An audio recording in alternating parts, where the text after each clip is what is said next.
All right, what's happening, adventurers? Welcome to another episode of the Adventure One podcast. My guest today is Skyler Watkins of Blackwater Guide Service.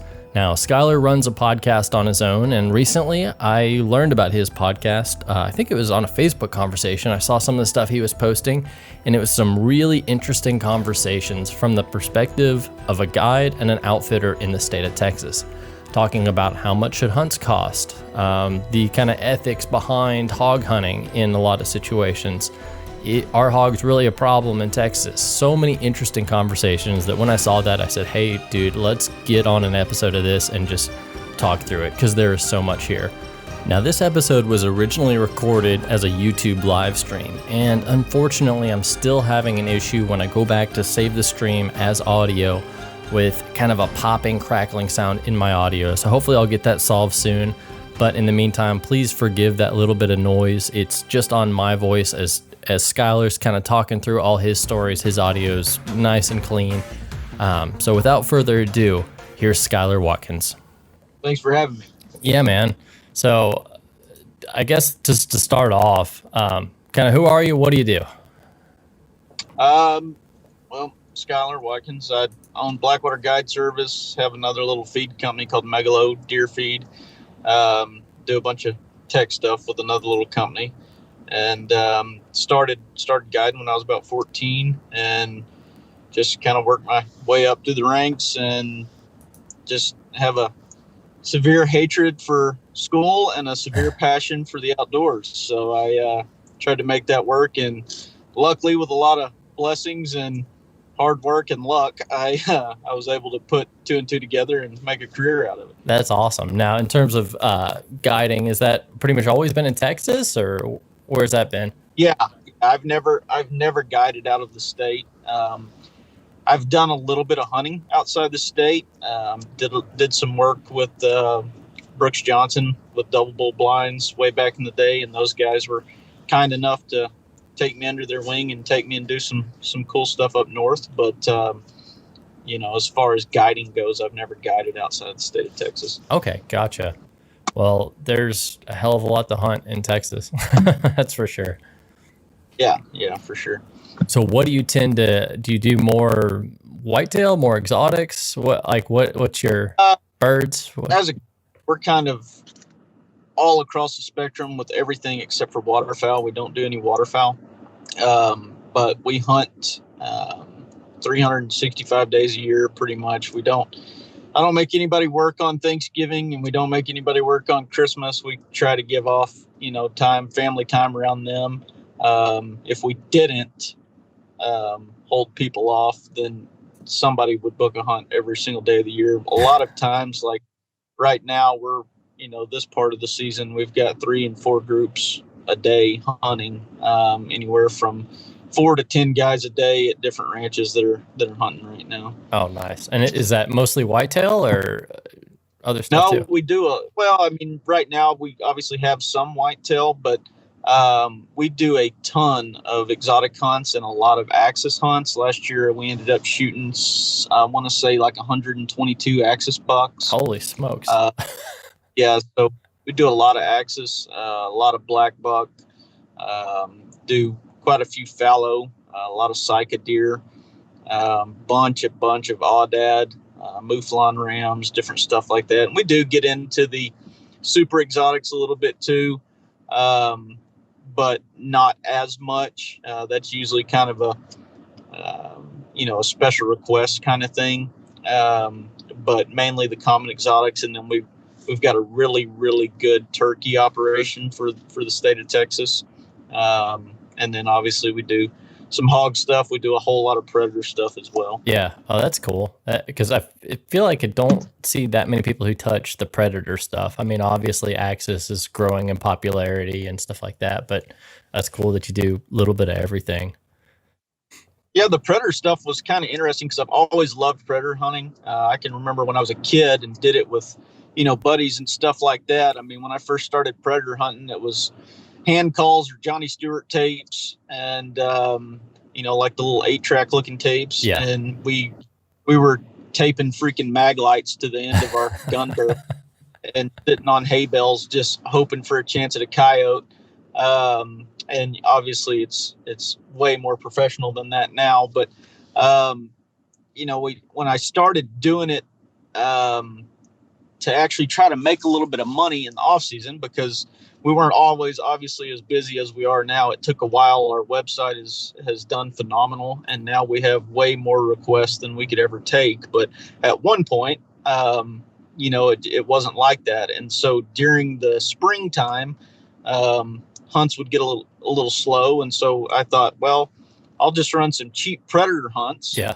And, we'll try to keep a little bit of income coming in then. And so we did that, and, started booking quite a few hunts. And once we got busier and other stuff, I was like, man, the profit margin on this predator hunt at the price we're running, it's not very good. So I'm really going to jack up the price. And then if people want to go, then we'll still go and give them a really good time. And if not, then I can kind of do it, for myself and have fun and hunt some tournaments and stuff like that. So I really jacked my rates up, and it did not help me. We've now booked more hunts with the higher rates than I ever thought about. Well, I mean, that's a good problem to have, though, I guess. Yeah, not bad. I can't complain on that aspect. Yeah, that's cool. Well, and predator hunting's a ton of fun, and it's the least predictable, I would say, from what I've done. For sure. We switched over to like a thermal and night vision platform. And so that definitely makes it, especially once the clients get used to the equipment, it definitely makes it a lot easier. Definitely makes you more successful.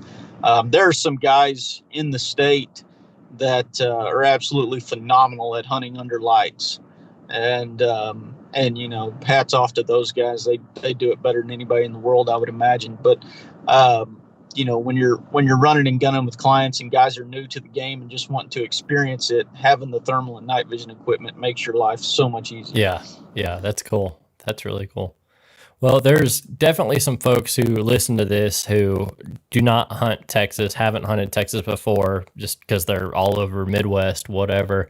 Most of my hunting experience has been in Texas. I grew up here, went to school in Arkansas.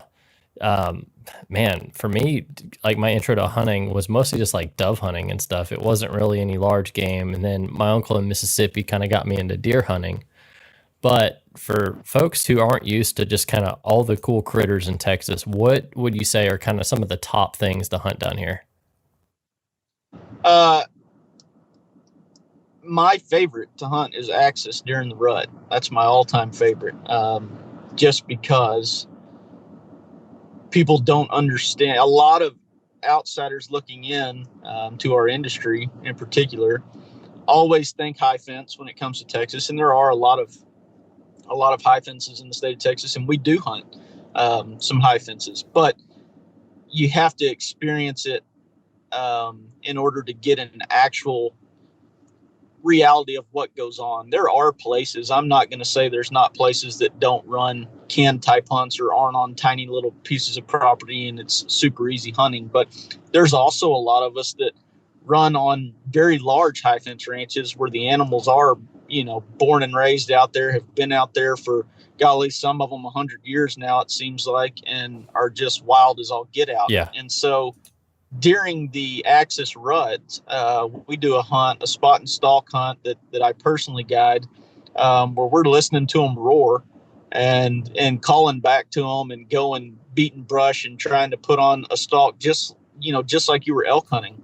And it's a blast, and they're beautiful animals, awesome table fare, and it's just a really challenging hunt. So that would probably be my favorite species to hunt in the state. That's awesome. Now, I've killed one axis. I want to go do it again. But man, what you were saying about high fence places, I feel like there is a lot of scrutiny and some hate. Some people from people who have had bad experiences, and a lot of people who just have never even seen a high fence ranch and don't get it at all. And my take on it, at least from the places I've seen, because I admittedly had one hunt that I walked away from. Like, I was like, this is a tiny property. This is a canned place. I can't do it.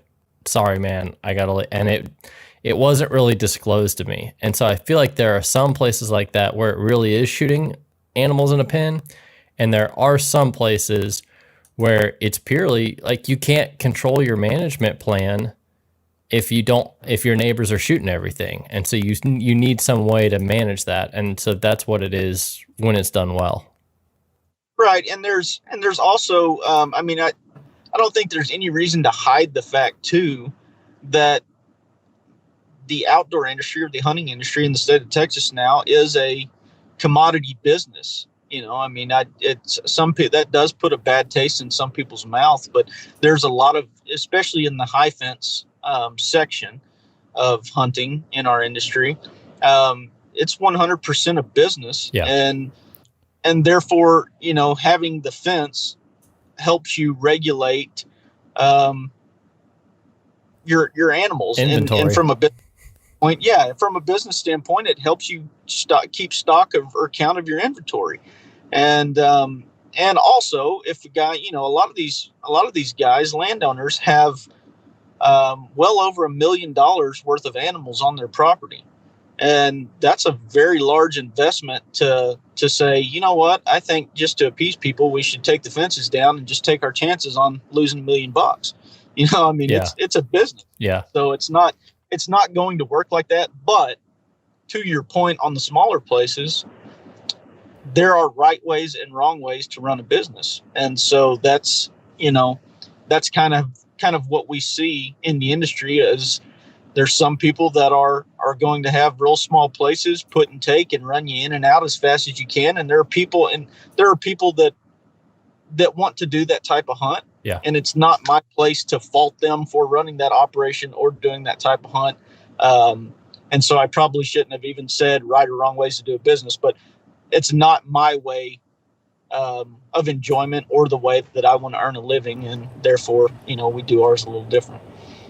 Well, and I think you brought up a good point that there are a lot of people that, that's their introduction to hunting. That's what they want to do. That's what gets them out to do it.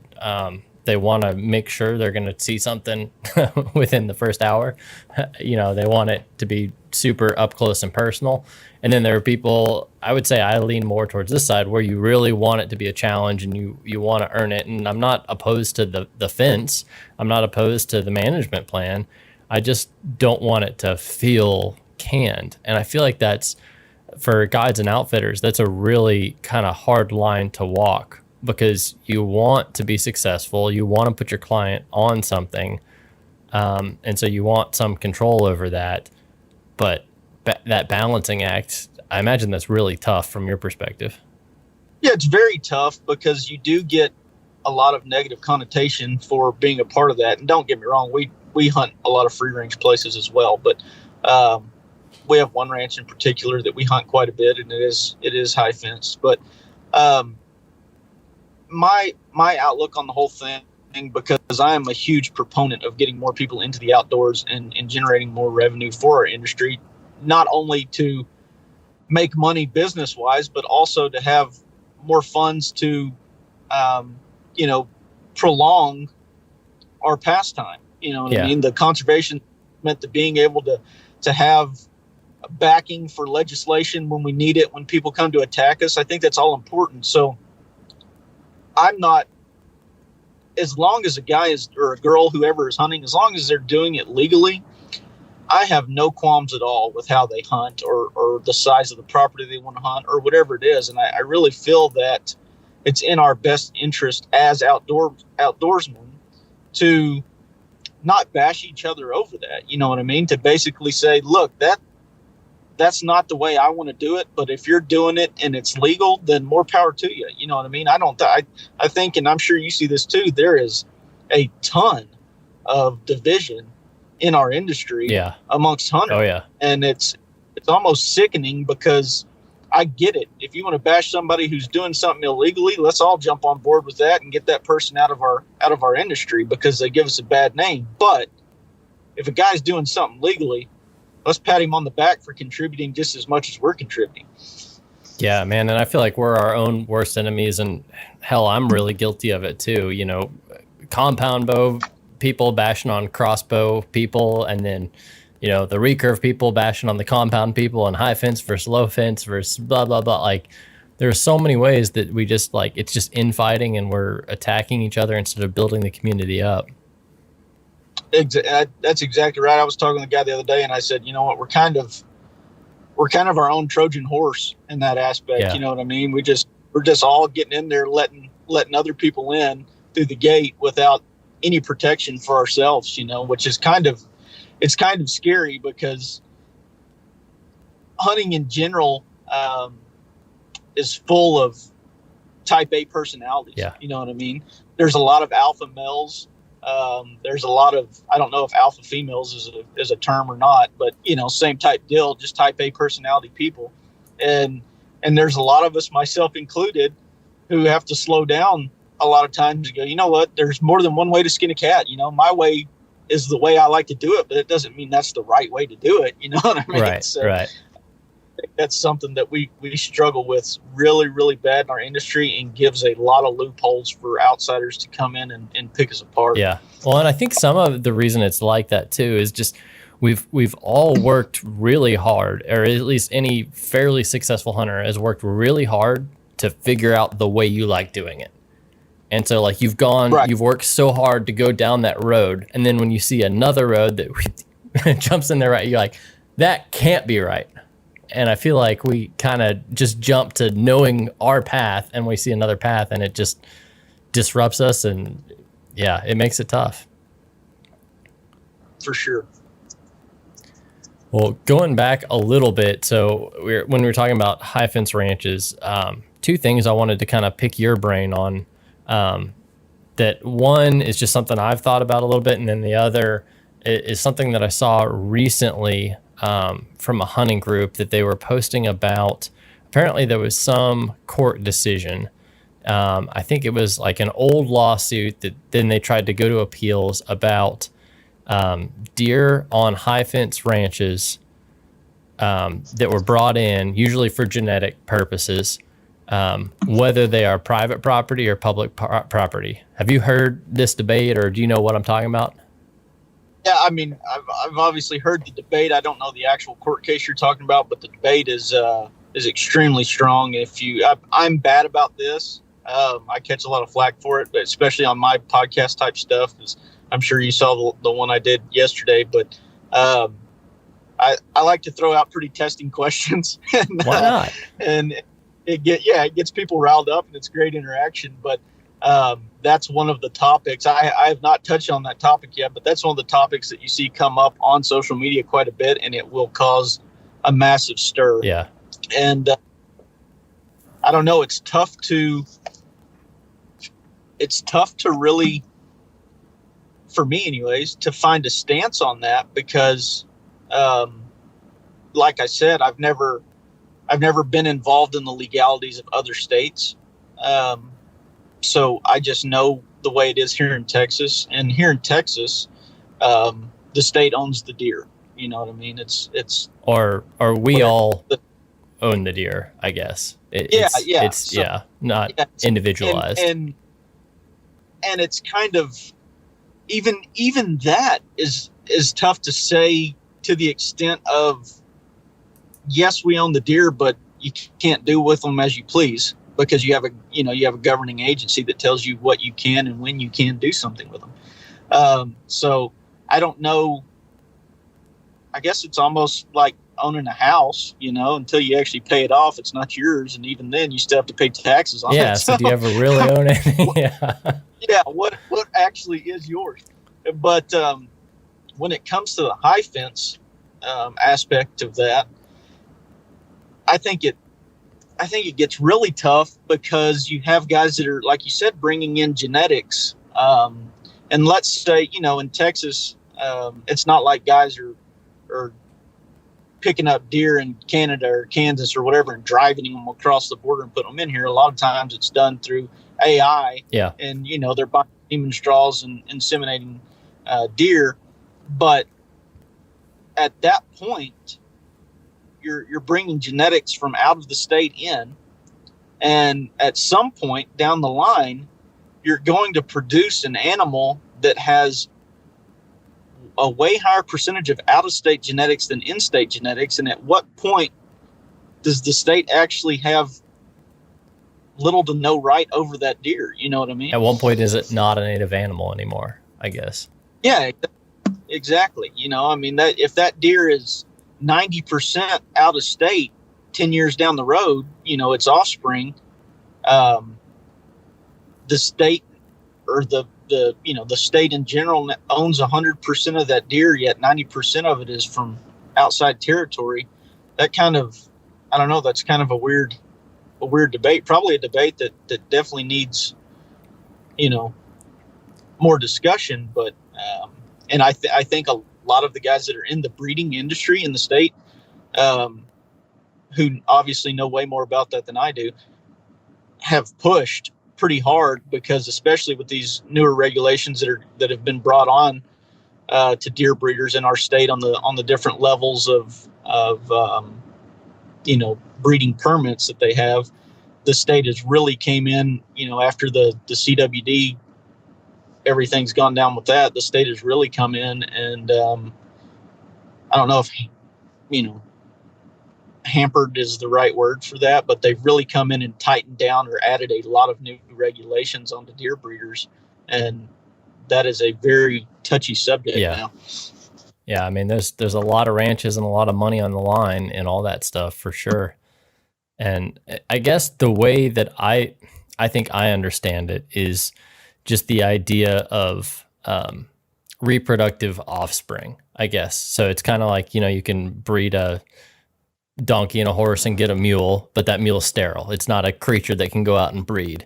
Versus if the whitetail that you're bringing in or artificially inseminating, that even if they're non-native and you claim that they're yours, they could still breed with a native animal if, you know, a hurricane blew down the fence or whatever. So it gets to a point where the average hunter who's putting up his rifle and deciding to take a shot or not cannot tell. Like genetically, it's the same species. It's obviously like there are different trends, and that's where I think people who don't hunt in Texas might not understand that exotics are treated more like livestock in that regard, that you can straight up own them because it's not a game animal. Right. But that's, does it have to be ear tagged, or is it just on your property, or what's that line for exotics? It's supposed to be the way I interpret the rule, and the rule doesn't really come up as long as it's in your confinement. The rule actually comes up when it, let's say, escapes your ranch. Yeah. And so if you have a high fence ranch and I'm your neighbor and you get a hole in your fence or whatever, let's say, and we're in an area that doesn't have fallow deer, and I'm, you know, sitting in my stand and a fallow deer walks out in front of me, I can shoot that deer without legal repercussions, is my understanding of it. But if you can prove through some type of tag or tattoo or whatever identification you have to prove that, then I have to return that animal to you. Which I'm not 100%. I've never heard of a case that actually went down and somebody got an animal back. But so I don't know 100% how that would actually go down. But, you know, you get it in places like down there around Rock Springs, and good luck figuring that out, because I would be willing to say that axis deer are just as prolific on free range property in Rock Springs as whitetail deer. Yeah, well, that's where I hunt.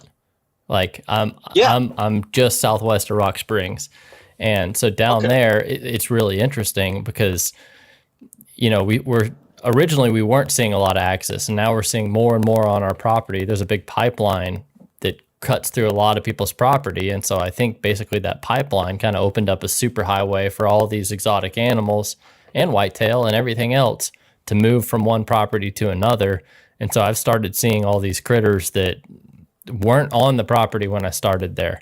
And none of them are ear tagged, anything like that. So I think it's a wild breeding population of axis. I don't think it was something that anybody stalked, And black buck is another great example. So we're seeing black buck on that property, and it's really interesting because the landowner is very much like, nobody shoot the black buck. They're his pets kind of deal.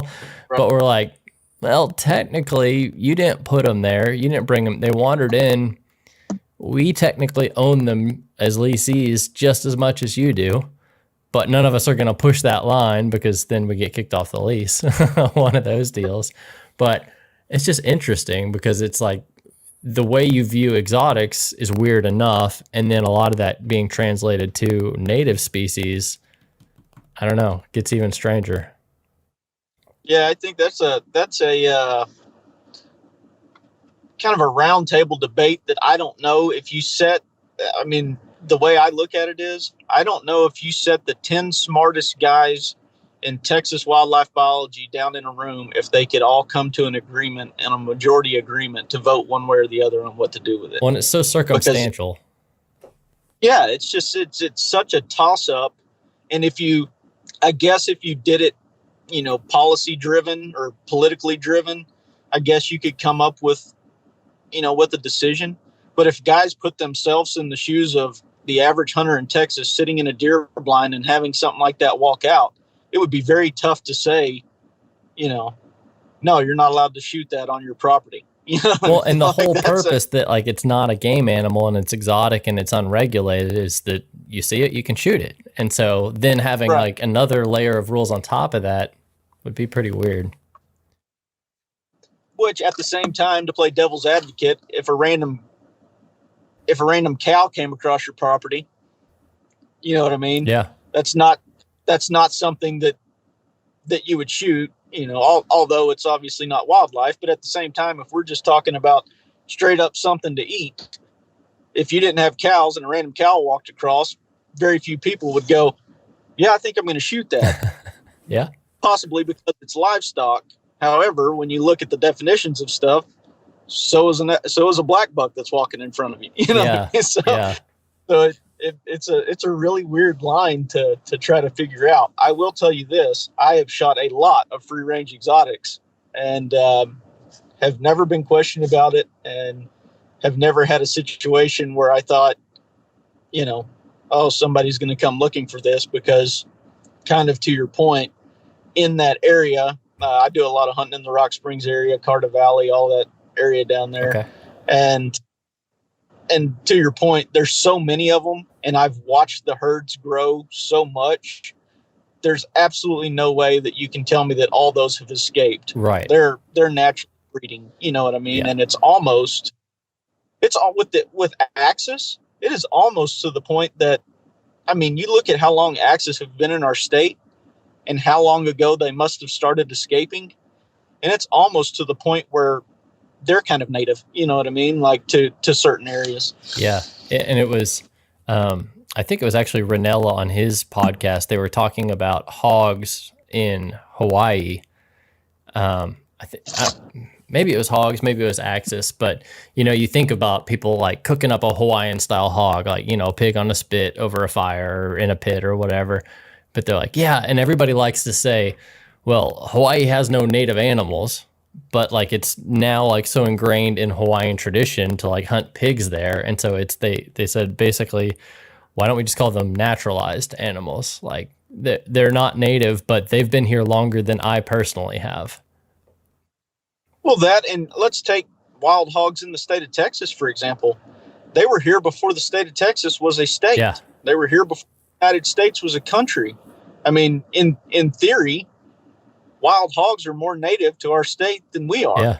Yet at the same time, they're considered an exotic in the regulations. Yeah.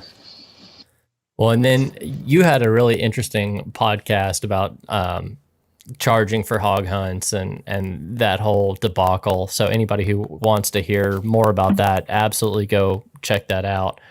And one thing that kind of I was thinking about as I was listening to that, so the place where I hunt, like I mentioned, close to Rock Springs, there are so many pigs there that it is, I'm seeing more pigs than deer. And I used to get excited when I saw a pig because it's like, oh, cool, get some meat, something to shoot at, something to hunt. But now they actually have crossed the line to where they are a nuisance animal there. Whereas I go to other places, and I live up here in Dallas, where there are so many people who are just getting into hunting, and they're like, oh, let's go on a pig hunt. Like that, like they've never seen a pig in the wild.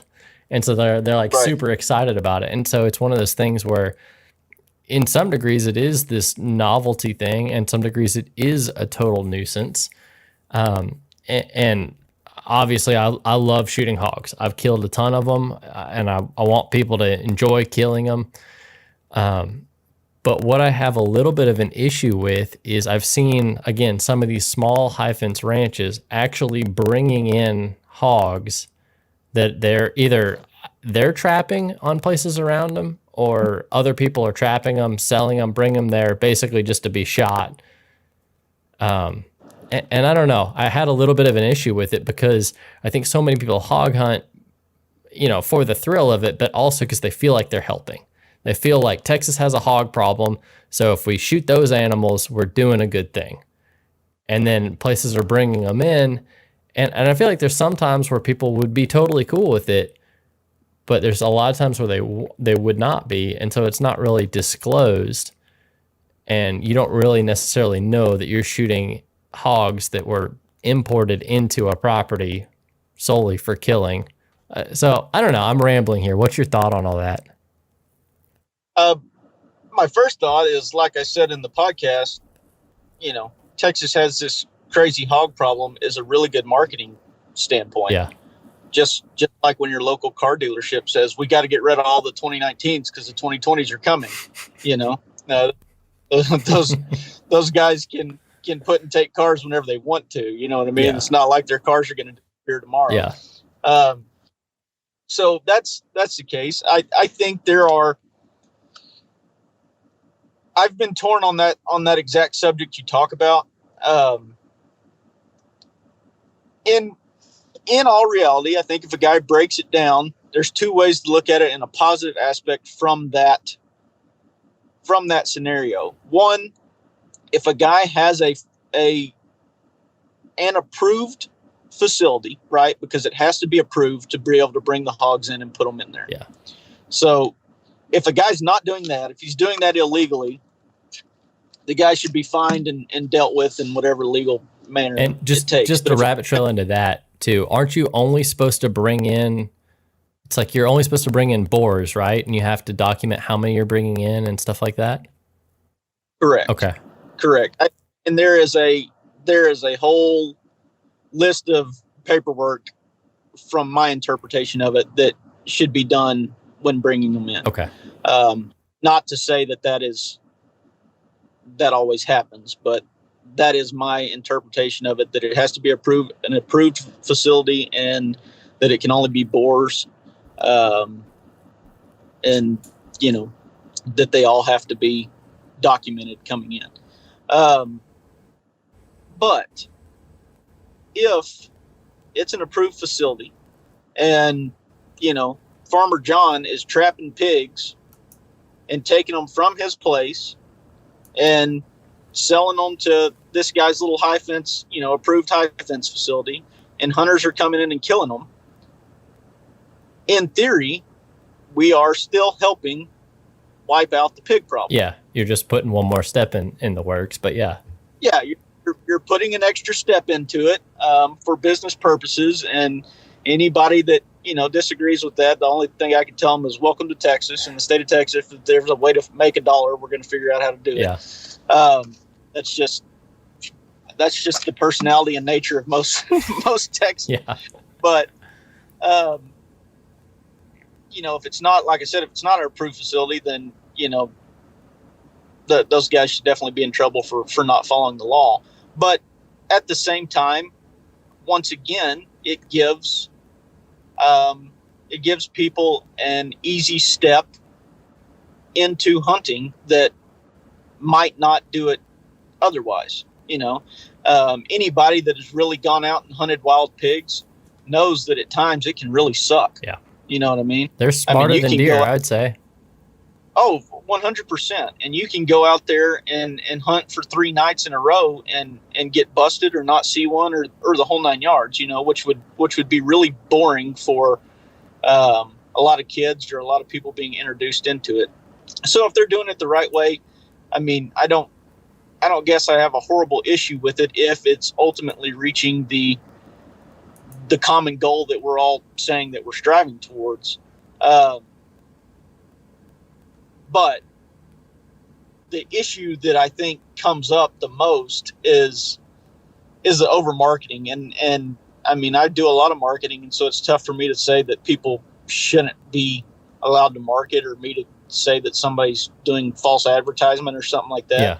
But at the same time, I think that the consumers, kind of like you said, if it was an open book and they told them right off the bat, look, this isn't a problem with pigs running rampant on our ranch.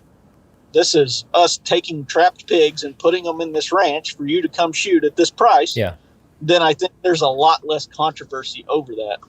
Well, and I think that's where it's just interesting, like in the hunting community, I guess there's a little bit of a double standard, I guess. If you look at like upland bird guys, quail and pheasant, there's a lot of people who are like, yeah, I understand that there are definitely not pheasants indigenous to right here, but I still want to shoot them and I don't have a problem with that.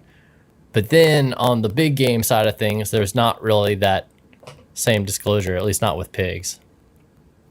Yeah, and I think that's with birds in general. If you really look at it, like for some reason, people don't have the emotional connection to birds that they have to big game. Yeah. You know what I mean? Yeah. Like there's definitely some people that do, so I shouldn't say everybody, but for the most part, there's I know a lot of people that don't shoot deer because they don't have the heart to see a deer die, but whacking a turkey in the face with a shotgun doesn't bother them at all. Huh. You know what I mean? Yeah. So I think there's some situations that, in that manner, people,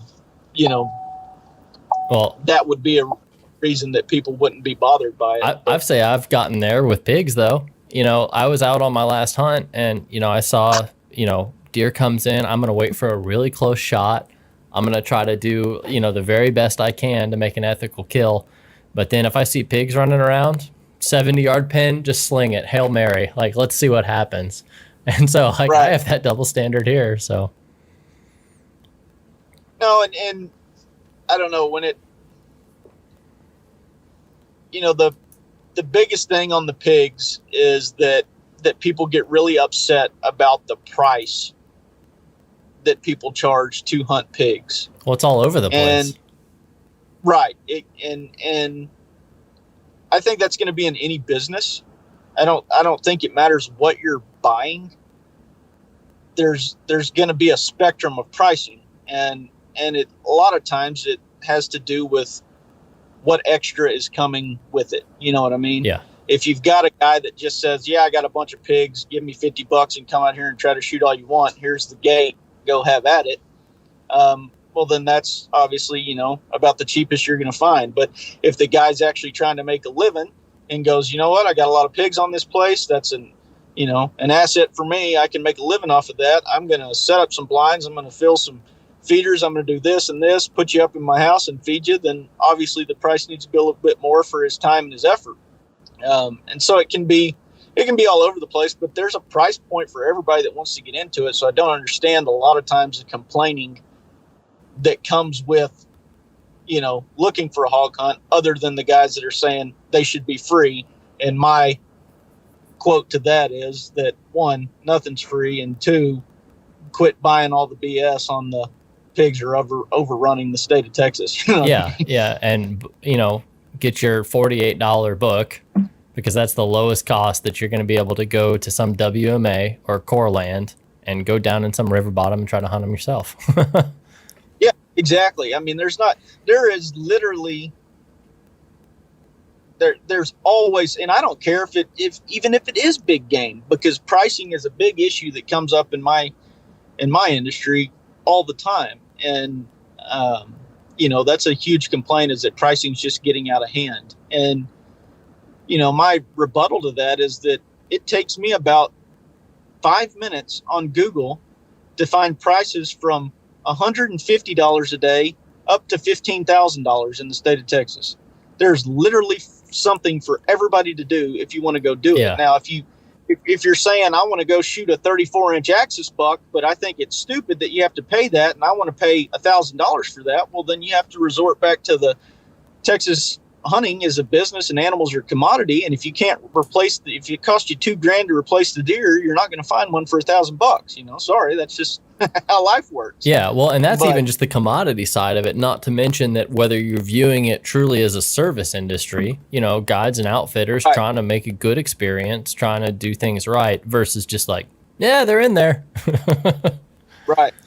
And it kind of boils down. Sometimes you have to put it back to people to say, without sounding too harsh, but if you're a mechanic, and I'm not coming up there telling you what you should be charging me to fix my car at an hourly rate, why do you feel the need to tell me what I should charge you to provide this service to you? You know what I mean? And so that's kind of, and I get it because hunting is it's an American pastime, but things evolve and change over time, and it's become a business, and there's still that portion of the American pastime that's left in the state of Texas with all the draw hunts and all the WMAs and different public lands that you're more than welcome, like you said, to go pay your $48 and go have at it and do it in some people's minds the right way, and get after it that way. But if you have specific species in mind that you want, you have to understand that you're going to have to pay for the service to get those. Yeah. And I think for me, maybe it's just because I'm, I don't know, so ADD about this stuff. Like I have to do a little bit of all of it. I feel like if I always did the same thing, I'd just kind of get bored of it. So, I'll go kick around on public land because I like the challenge. I like the idea of getting something on public. And then eventually I'll get frustrated with that, whether I killed something or not. And I'll go, sit down south, sit in front of a feeder, get something, boost my confidence a little bit, and then go try something wildly different, elk out west, or I don't know. I just like doing lots of different things. But I guess to your point, there isn't a right or wrong way. There's so many opportunities. Yeah, and it's exactly how you said it. It's whatever trips your trigger. You know what I mean? Yeah. I've gotten to the point now that we ran 612 clients last year in Blackwater, and so I saw a lot of animal death, and a lot of it was done in the same manner. It's kind of repetition. You in business, you build it to where it works extremely efficient. Yeah. And you've got your motives and methods down to how you do this to get this guy's here for 3 days, and your job is to make his dreams come true. And this is the steps it's going to take to do that in that short amount of time. You can only watch that happen so long before you go, you know what? I don't want to hunt like this. You know what I mean? Like not that that's a bad way to hunt, just that me personally, I've seen it happen so many times. When I get a day off or I decide I want to go hunting, I'm not going to the same place I've just been guiding on all these times and trying to hunt an animal in the same manner that I've watched it go down 612 times this year. Yeah. So for me, it's, last week I went with a buddy. We jumped in the truck. We drove down to the coastal prairies in South Texas, and I chased nilgai around with my bow. What the heck? I don't ever get to do that. And that was a cool experience. And I got to use a map and actually hunt, and it was pretty cool. And next week I'm headed to Colorado and try to get an elk in third rifle season up there. And so it's just different stuff like that. Like you said, I see stuff happen and then I go, man, I've seen this enough. I want to go try to do that. Yeah. Yeah. Well, man, I kind of did the same thing in the opposite order though. So I was up in Montana, chasing elk, and I had one opportunity and then I screwed the pooch on it. I just didn't realize how much of a slope, and I shot right over the back of him, basically. I guessed the range, and I felt so stupid carrying around a rangefinder strapped to me all week. And then the one time when I really need to use it, I'm like, nope.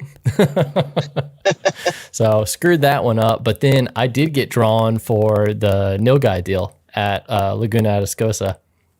So awesome, going down there. I've got two buddies from Unguided Outdoors who are non-residents who put in for their first time this year and both got drawn for Laguna Atascosa. Oh, wow. And I for like 8 years in a row and haven't got a sniff of that tag. Oh, man. So this is my second time to get drawn for it, actually. So, well, my first time I got drawn It was 3 years ago, something like that. It was the nilgai only one. And this time, so, when Texas puts out, all the applications, I basically put in for everything with exotics, regardless of what the tag was. So it may be that a whitetail doe is my ticket in the door, but I'm viewing it as a nilgai hunt. And I'm sure they hate that because they're trying to manage the deer, and I don't know, maybe going to kick deer to go chase something else.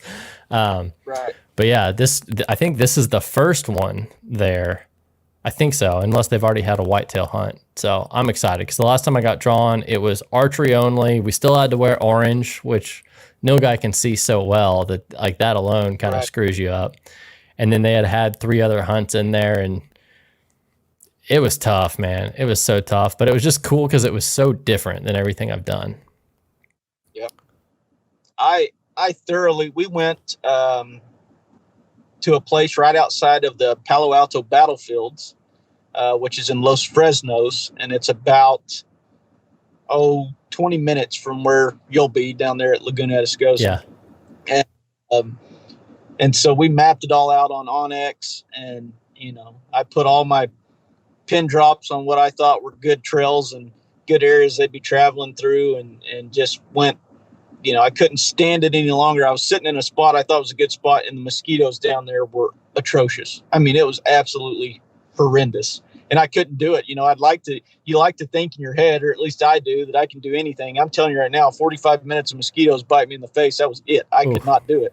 And so I just packed up my stuff and got my bow and just went on a little stroll and tried to walk this edge line that I thought the trail was on. And lo and behold, boom, there's a bull standing out in the middle of the field. The only problem with spotting and stalking and that stuff is you've got like 6 mesquite trees for every 600 yards. There's not a lot of. And when you're trying to drop in close, I mean, if you've got like a 338 and you're nice and comfy and you got lots of time, it's a different game.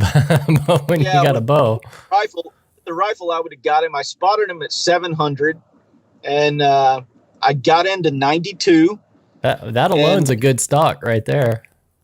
I just belly crawled through that coastal monkey grass or whatever it is. And I got into 92.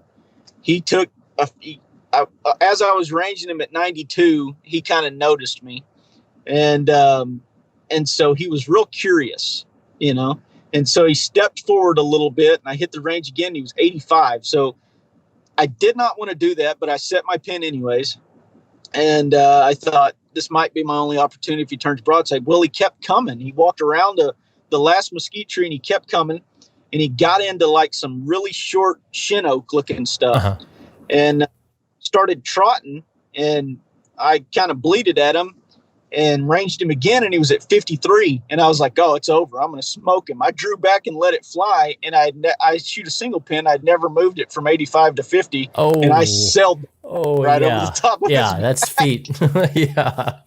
Oh, man. Well, what a cool stalk, though, and a cool encounter. But, it was an awesome stalk. I had so much fun doing it and videoed the whole thing, and then when I blew the shot, I thought, you know what, that's what I get for rushing it, Yeah. Well, were you self-filming it? Yeah. Dude, and that's another like monkey in the works too, because it's, you get to that point where you're like, I want it on camera, but I still want to shoot it. And it's like, those are very much at odds sometimes. Yeah. So I had my big camera, in my pack, and I had a big Kuiu pack on, and I had my big camera in there on the tripod. And once I got to like I think I was at 132 yards or something like that. As I was crawling, my pack was making noise in the grass, like where it was hanging down behind me. And so I was like, crap, I'm not going to be able to do this. So I dropped my pack and just pulled my iPhone out, and I switched the iPhone to 4K and 60 frames per second, because it gets really good footage, and I was like, well, I'll use this. I'll get up there. Maybe I'll find a tree or something to set it in. I had this mesquite tree in my head. So I'm doing that, like, documenting it as I go. And then once I got up there, just like you're saying, it was it was to the point where I was like, I don't care about filming it anymore. I'm trying to shoot this bull. I got to get it done. Yeah. Man, and I've been on both sides of that too, because there have been times where I'm like, well, I got great footage and didn't get a shot. And sometimes where I'm like, well, I gave up on the footage and just crept in there and got it done. Yeah, I only have like 1,300 subs on my YouTube channel. We just got monetized. And so for me, it's still like well, I'm going to make $3 off this video, or I'm going to shoot a big bull. I'm going for the big bull. Well, I think that's probably the right call every time. And if you get to document it and tell the story, that's awesome. But making the story happen is kind of where it's got to start. Yeah. Well, man, with all the hunts that you do for so many different types of animals, and all seasons of the year, obviously, I imagine your client base is pretty huge and pretty diverse. And so I imagine you see people with top of the line gear, some people with just garbage hand-me-downs, people who are really experienced, people who are brand new, people who have great attitudes, bad attitudes. You probably see all of it. So what would you say is the difference, or some of the most powerful factors in whether clients are successful or not? Is it gear? Is it attitude? Is it accuracy? Is it their ability to hike? What is it? With us, gear's important to an extent.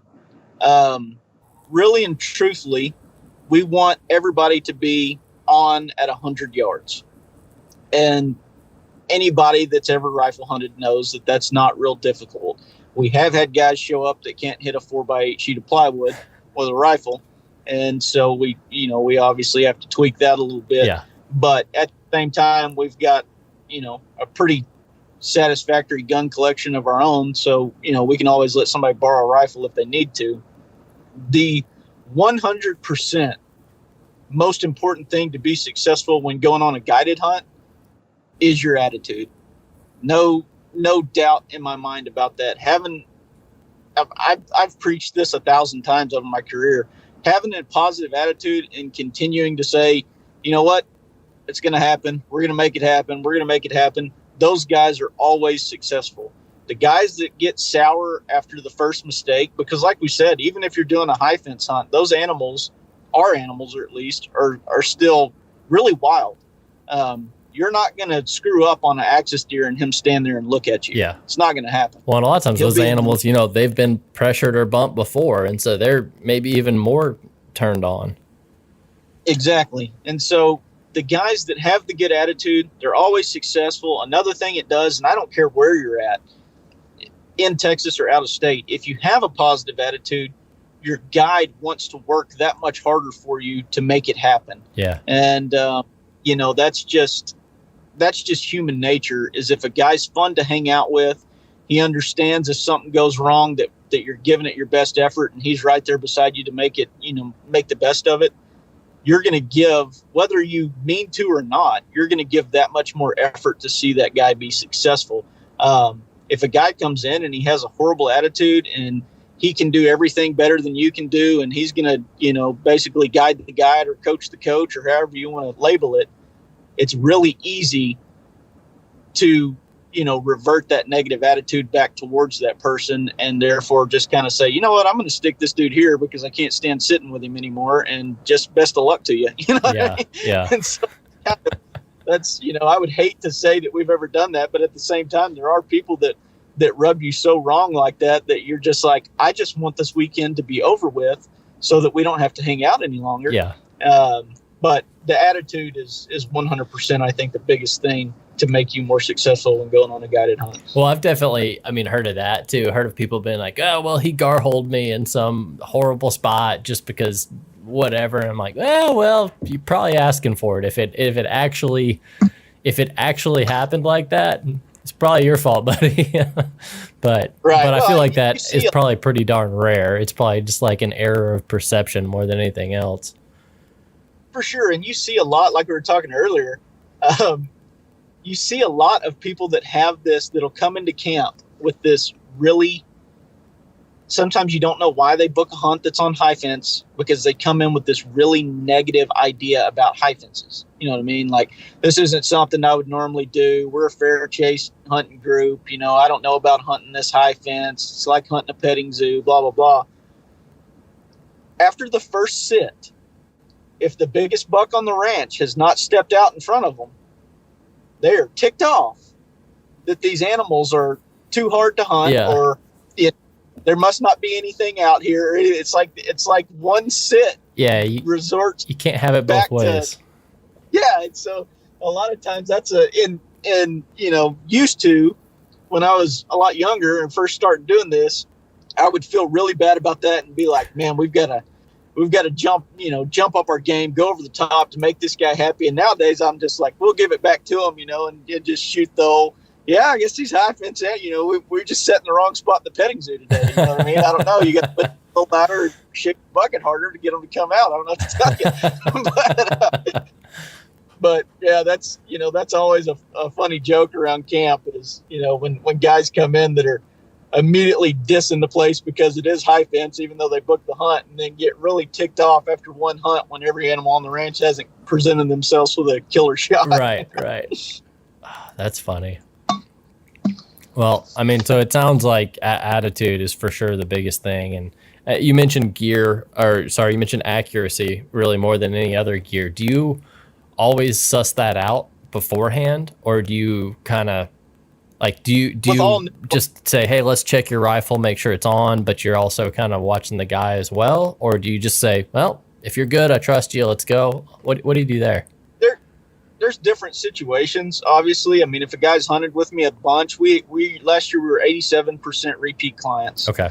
And so if a guy's hunted with me, some of these guys have been hunting with me for 10 or 12 years. And if it's been that long, you know what I mean? You know the guy, he's bringing out the same rifle he's had the past 10 years, and the guy's deadly with it. And so you just, you don't kind of overreach or overcoach on something like that. If it's a new guy, you always say, let's go shoot it, and make sure that it's on.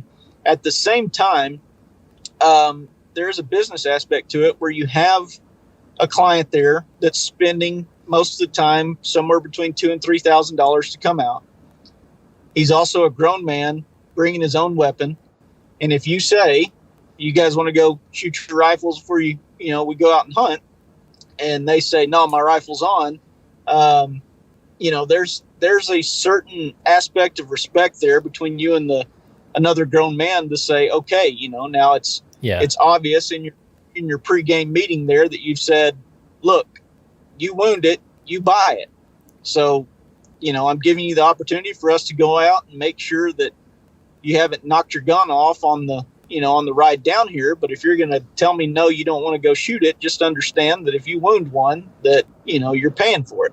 And so that kind of resolves all the issues. Most guys will say, yeah, let's go shoot our guns real quick. And, obviously that's just another aspect of having fun out there while you're on the ranch. But we do have a few guys that come in and just do not, for some reason or the other, do not want to shoot their gun until it's time to go hunting. Huh. Yeah, and that's something that the only way I really get that is if it's like a time constraint. If it's like a very limited time hunt and it's like I could be hunting or I could be at the range and I know my stuff's good, like let's get out there. Right. But if you've got the time, like why not check? Right. And I think, one thing to keep in mind is we do a lot of group hunts. We have a lot of corporate hunts where guys are company or a boss is paying for clients or employees to come out and do a hunt. Yeah. So there's times where there's going to be 6-8 people down there at the gun range checking guns. And there are guys, I'll give some people this. There are guys, it's kind of like taking a test. There are guys that are really good at hunting and just have a little stage fright when they have to shoot in front of their buddies and don't want to be the brunt of a joke. You know what I mean? And I get that. Yeah. There's nothing wrong with that. And it's, when you run as many clients as we do and you meet as many people as we do, you start understanding people's personalities a little bit when you meet them. And so a lot of times it's pretty easy to see this is a quiet dude that really doesn't get into all the BS and jargon and joking around, and he doesn't want to be a part of getting made fun of when he goes out there to shoot his rifle or have his gun or scope talked about. But I guarantee you, when we put him in the blind, he's going to smoke something when it walks out. You know what I mean? Right. But sometimes you get some guys that are really, really goofy, and you're like, all right, buddy, we're going out there to shoot your gun no matter what, because you're not going to kill the neighbor's cow 400 yards away. Gotcha, man. And I've found that especially true with archery stuff. Like, it's even if I feel so dialed in and confident, and then I take my bow out, I'm like, I don't know if it's the bow or if it's just, me mentally. I got to kind of get the cobwebs out and just like get the focus in. Like, I think just bring in a broadhead target and throw in a few before you go at it can be so helpful just to recenter. For sure. Well, so something else, just to kind of talk about. So whether it's through you or through some service somewhere else, I guess there are a lot of people who have had, they want to go on a guided hunt, but they don't really know what to look for. What are, I guess, ways that guys can find a good hunt, find a good guide service, and then what are some things that you've seen are just like common things where guys go horribly wrong in hiring somebody who's not reputable or trying to rush something, or I don't know. What have you seen there, and what's kind of your advice to folks? References are always a huge importance. It's not real tough nowadays to Google somebody and kind of see what other people think about them. Whether that's obviously on Google or through social media or whatever it is, it's tough. It's tough for people to hide their wrongs nowadays. Yeah. At the same time, sometimes that can be awkward too, because it's easy for people to get mad and say something that might not be true, but it's pretty easy for a guy to get online, read a bunch of reviews or a bunch of comments from other people about a certain individual and say, you know what, this guy's a pretty straight shooter, and I'll probably spend my money with them. There's also an aspect to it of, how long has the guy been in business? What am I seeing on how updated they are? Are they posting on social media and their social media presence? Are they posting new pictures quite a bit? Do they seem to be, running quite a few clients? Is this a full-time job for them, or is this just a side gig? And then there are plenty of groups out there, whether it be Facebook or whatever, that have people that are listing stuff constantly. And so I think it's real easy for a guy to take some small parameters as far as referrals and what people think about other people. And I've had people in the past be like, I need, 5 referrals, phone numbers. And sometimes people get mad at me, but I don't give out people's phone numbers. That's not something that I do. A lot of the guys that hunt with us are individuals that don't really care to have their phone numbers given out to random people. Right. And I guess most of us. And so I tell everybody, look, just go online and you can get on Facebook if you want and look at the people, because we're constantly posting pictures. Either myself or our guides are constantly posting pictures, and everybody's tagged in them. So click on that guy and ask him a question. You know what I mean? That's not super difficult to do. And if it's really important to you to figure out what people are wanting to do, there's 150 pictures with people's names tagged on there. Click every one of them and ask them if we're any good or if we suck. Yeah. I'm sure they'll tell you one way or the other. As far as from a negative standpoint, I think you can do that too in the same aspect by looking at people and seeing that, there's a whole lot of bad things said about this person, because there's only so many of them that you can go, yeah, well, that guy's lying. You know what I mean? Yeah. After about he just had one bad experience, or Yeah. After 10, 12 bad experiences posted on there, like, are these people really lying, or is there something going on here?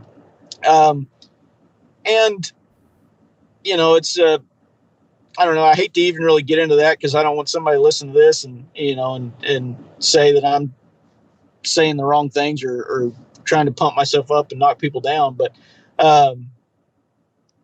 it's super easy. This is a really, really small community. Yeah. The outfitting industry is a very small community. And it doesn't take a whole lot just to see what peers have to say about other outfitters. And you kind of have to be smart the way you do it, because there are a lot of people in there that are willing to bash another outfitter just so that they can try to get the business.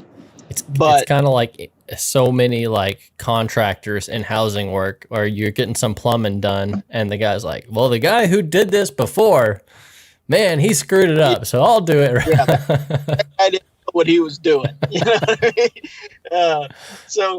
But with me, because like I said, I book a lot of hunts now that our company's large enough that I don't have to be there every day and run hunts every day. I've actually been awarded the freedom to, like we were talking about, go and do some hunting of my own. Yeah. And so when I go to book a hunt, I call around and talk to people. And I think as a human being, it's pretty easy to listen to a man talk to you on the phone and say, this guy's either full of BS or he seems to be a pretty straight shooter. You know what I mean? If a guy's promising you the world, telling you it's 100% success every single time, if they're selling you the shiny new car, that's probably exactly what they're doing. Yeah. You know what I mean? Yeah. But if you talk to a guy and he tells you, we're going to give you the best effort we got, this is the way it goes down. This is what I think is our best chance to be successful. There's a chance we're not successful, but in that case, this is what we will do. If they give you all those options and are straightforward with you about those options, I don't think you can go wrong on that deal. Nice. That's a great advice. Do you think, so obviously with that feedback, and I know some of it gets into just calling people, but as you mentioned, you don't give out numbers and that can be difficult. Would you say Facebook is generally the best place though to see that? Or are there other things like Guide Fitter or anything that's like specific for guide services to look at? I think Facebook is your best right now. I think there are some things, the last podcast I did, there's a lot of discussion on Facebook right now about should there be a Texas Outfitters organization that was rated like the Better Business Bureau or something like that, where there was an unbiased, some type of machine learning parameters that went in for outside sources to fill out and grade outfitters. If there was to be something like that was very specific, I think that would be a great tool for clients coming to the state of Texas, because the state of Texas and outfitters in general kind of have a bad taste due to there's no regulations and so many people do come down here and get screwed over. And so that's one thing you have to, as an outfitter, be aware of, that it's tougher to book hunts sometimes because so many people do get messed around. But Facebook, I do believe right now, is our best opportunity because you have the ability. I would say it's more important to send private messages where you can get somebody to actually speak their mind, without having to worry about if somebody else is going to see it and it's going to start some battle. So yeah, it's pretty easy to click on somebody's name, send them a private message, and get some information without trying to be a jerk and go blast somebody, and just get an actual true recount of how their hunt went with that person. One other thing I would say too is, check out kind of how they do their deposits and stuff like that. You know what I mean? If a guy's telling you, but we'll book the hunt, and if the hunt's $1,500, we need $1,500 to book the hunt. A lot of times that's kind of a bad sign. Yeah. You know what I mean? If a guy, I definitely think that deposits are necessary, because from the guide standpoint, you definitely deserve something to reserve the dates. Yeah, because otherwise it's betting against other potential business that you could be booking at the same time. So something to hold it. Yeah. Exactly. But if a guy's trying to get 100% of the hunt out of you right off the bat, there's a good chance that the guy needs the money to make the hunt run in the first place. Yeah, and you're not going to see him anyway. Yeah, it does get kind of scary. You know, there, like we talked about earlier about the put and take operation type stuff, you will find that on some of the smaller places where, you know, you want to go axis hunt and the guy's axis hunt is whatever, $2,500 and his deposit's $1,500. There's a pretty good chance that he's taking your deposit money and going and buying your axis buck with it. Yeah. You know what I mean? Yeah. And so that's, you know, that's kind of something to pay attention to. Huh. Yeah. And I feel like that's something that a lot of people wouldn't necessarily think about. So that's a great point. Yeah. And you might be okay with that. You know what I mean? Like we talked about earlier, you might be fine. You might be the guy that goes, I want to shoot a freaking zebra. And I know Billy doesn't have a zebra, but I want to shoot it with Billy. And, you know, he's asking $5,000 to hunt it. And he wants a $3,500 deposit because that's what he needs to call so-and-so to dart a zebra and bring it out to the ranch for me to come shoot. And, you know, if you're cool with that and that's how you roll, then, you know, by all means, get after it. But if you're new to the game and you're just looking for places to hunt, you know, that's kind of, I don't want to say a insider secret or anything like that, but that's kind of something to pay attention to, is that if you're getting asked for a really high deposit on a smaller high fence operation, that's you're probably buying your own animal. Gotcha. Yeah. Interesting way to look at it. And man, I've had, like, I think people will blast Texas sometimes for good reason. And I've had experiences. It was actually the first time I had ever booked an exotic hunt in Texas. It was with the dude, I'm not going to say his name, but he's no longer on a lot of those Facebook groups. So I suspect that there was something not so good. And, you know, I just had a really bad experience as a client. It was a high fence ranch. And I guess I kind of was a little bit guilty of being that guy who's like, oh, it's a high fence ranch. I don't know how I feel, but I had never done it. So I'm like, I don't know how I feel about this compared to, you know, hunting low fence, free range stuff. But I'm like, you know what? I can't bash it till I try it. So let me go down there and try it. And then it was a whole, like, a property that looked really good. And then he sat me in this ground blind right by the gate with a house 100 yards behind me. And then all I saw the whole time were animals I couldn't shoot. And then and it was just a bad experience. And then so went, stayed in a hotel. There was no lodging on site. Came back the next day. Somebody else picked me up and then dropped me off, like, right inside. And then somebody else was out there. And then it was a dude who didn't even speak English. And I didn't even know he was the guide. And so I'm like, what's going on here? And it was just like a squirrely mess. And so I had a really bad experience the first time I went on a hunt like that. And then since when I went on my axis hunt, it was another high fence place, but it was a great experience. They ran it really well. And so that's where I got down to just like, man, it is just so different. And so I think that brings up the importance of a great guide, really kind of sussing things out to figure out where you're going, you know, what kind of trip am I going to get? Like, it's just so important. Right. You also have to pay attention to, and I talked about this today with another guy, is that if you have to be realistic with yourself, and if you're wanting to do an axis hunt and you go look and you run a query and you realize that the average axis hunt is anywhere from $2,000 to $3,500, depending on where you're going, what kind of lodge you're staying, yada, yada, yada. Yeah. If you come back and you see a guy offering a fantastic special with great lodging and meals for a 35-inch axis for $1,200, you're going to lose if you take that deal. You know what I mean? I mean, that's that goes back to what we were talking about earlier, is that they have a wholesale value. They have a live sale value. And if you're getting some great deal for something that's below replacement cost, something's up. Chances are you're the sucker in that deal. Yeah. You know what I mean? Yeah. And so that kind of, you know, there used to, and I'm not knocking any of the bow hunting only operations, but, because I've participated in them a lot. I used to go and hunt, you know, on the ranches that it was an exotic hunt. And you paid $200 to $300 a day, 2-day minimum. You're paying $600 and you can shoot any Axis black buck, Sika, Aoudad, Mouflon, any of that walks out in front of you, you can get. Not a guarantee, but you can shoot any of them. Yep. And they always have really nice pictures of big ones that are out there on the property. Well, I would sit and read on forums back kind of before Facebook about how ticked off people would get, bashing these guys about, we sat out there for 2 days and we didn't have a shot opportunity in anything. There's nothing out there, this, that, and the other. And then in your head, you're thinking, you paid $600. The animal average cost is $2,500.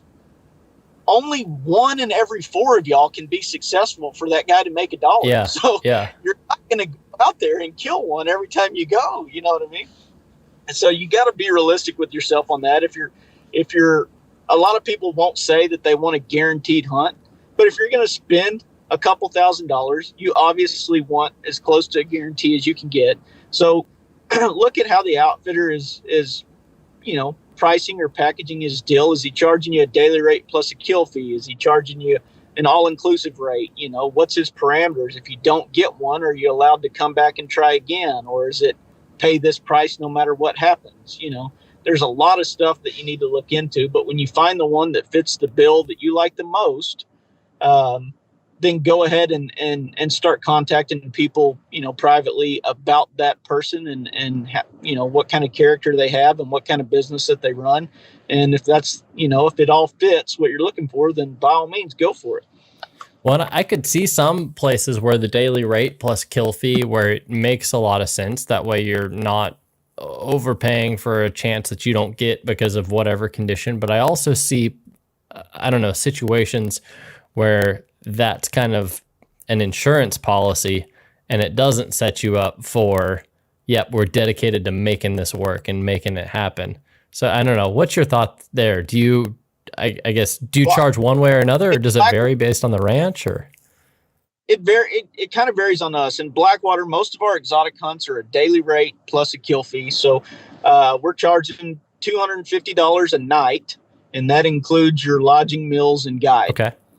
And then whatever you want to shoot on top of that has a kill fee. So let's say you're going to hunt, with us in Rock Springs. It's $250 a night. Most people stay 2 nights, so kind of a 3-day, 2-night type of deal. And an Axis deer is $1,750. So you come 3 days, 2 nights, you kill a buck, all your meals, lodging, everything costs you $2,250. Okay. If you come out there and you can shoot whatever size buck you find, but if you're out there on the ranch the whole time and you don't see a buck that you like and you decide you don't want to, shoot anything, then you pay the $500 for basically staying with us for 2 nights and getting lodging and meals. Well, and actually that makes a hell of a lot of sense in places where there's potential for multiple species or multiple classes of animals, where it's not just one price bucket. Right. And when you move like to our free range hunts in San Angelo, what I tell people, we have a package price out there. A trophy deer hunt's $2,250 and a management hunt $1,750. And they both come, same type of deal, 3-day, 2-night lodging and meals. That's just an all-inclusive price. And that price is the price no matter what happens. You get a buck and a doe for that price. It's free range. And I tell people that all the time. I can't, as consistent as I know those deer are out there, I can't tell you on that property with the way that you hunt, not knowing how you are in a blind or anything like that. Right. I can't tell you what free range animal is going to do. He might decide that tomorrow morning he wants to run out in that street and get hit by a car. You know what I mean? I have no idea what he's going to do. What we do on that hunt is that we tell everybody, we also run a lot of trail cameras and stuff out there. And so we try to set ourselves up. Just over the years, we found things that put ourselves in the best situations possible. But when the guy gets into he's got 3 days, 2 nights to hunt. If he goes the entire time and does not see a buck that's, in his package, if he's trophy hunting, if he doesn't see a buck that's 9 points or a mature buck that's 9 points or better, then I'll tell him, call Brandy, which is our office manager, and reschedule it for some days so that you can come back out and you hunt again. If a guy comes out there and he sees a buck that is in his package and he decides he wants to wait for a bigger one, and the last day rolls around, he doesn't get one, then, it's kind of a, hey, you had your chance. Yeah. So that's kind of their prerogative on that. But we try to be as fair as possible to the extent that I've had to eat some costs sometimes when, stuff didn't go right, and I still have to pay my guides for being there, and I still have to pay for the meals that everybody eats. And then I'm going to bring the guy back and have to pay for it again. Yep.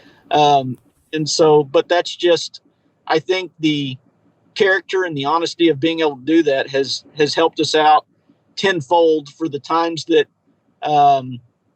we've had a horrible storm come in and it's cost me money. Being able to allow those guys to come back, a lot of times they tell their buddies about how cool of a, experience it was. And we were nice enough to let them come back, and they show up with 3 more buddies, and it all washes out anyways. Yeah. Yeah. Well, I mean, the word of mouth in any sort of marketing is so important, but especially for something that's this experience driven, just having that good referral and bringing friends back. I mean, that's huge. Right. I learned a long time ago that in this business, I could nickel and dime a guy and try to make as much money as I possibly could in one weekend off of a guy and possibly rub him the wrong way. Or I could treat him as good as possible and give him everything he wanted and be as fair as possible to him. And that guy will probably come back for 5 more years in a row. Yeah. And, it's worked out so much better doing that. And I've met people in doing this that show up. You would have no idea if they had $1 or $10 million. You treat them all the same.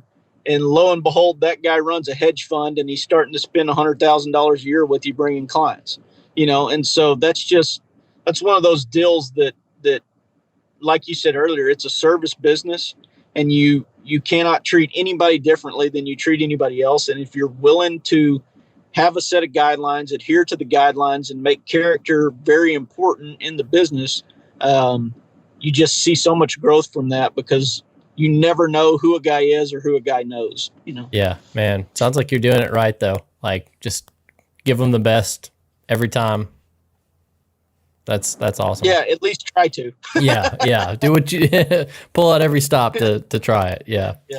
Well, and so I guess kind of when, we're talking about different services and how much should a hunt cost and all that. So one thing I wanted to talk about a little bit that I feel like some people who have just kind of had their lease and never booked a hunt with a guide, or people, there's so many new hunters now, which is awesome, but how much should you tip a guide? And we can be as vague and ballpark as you want or as specific as you want, but I feel like there's a lot of people who are like, okay, there's a daily rate and then there's a guide fee, and then they're like, what part of that's built in? What part of it, like, a lot of people just straight up don't know like how that side of things works. I'll look for you on here. I don't care. You're not, none of that stuff hurts my feelings. I'll be completely honest with anybody on it.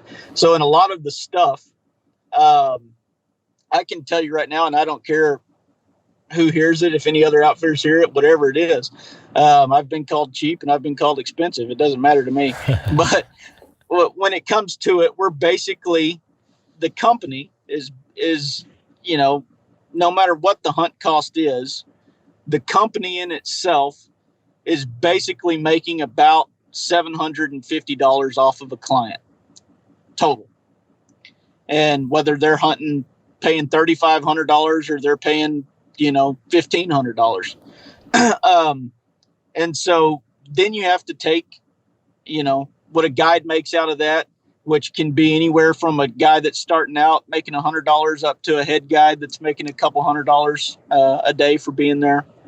And, obviously the meals that come out of that and stuff too. So there's not a ton left over, right? It's a decent living at the end of the day.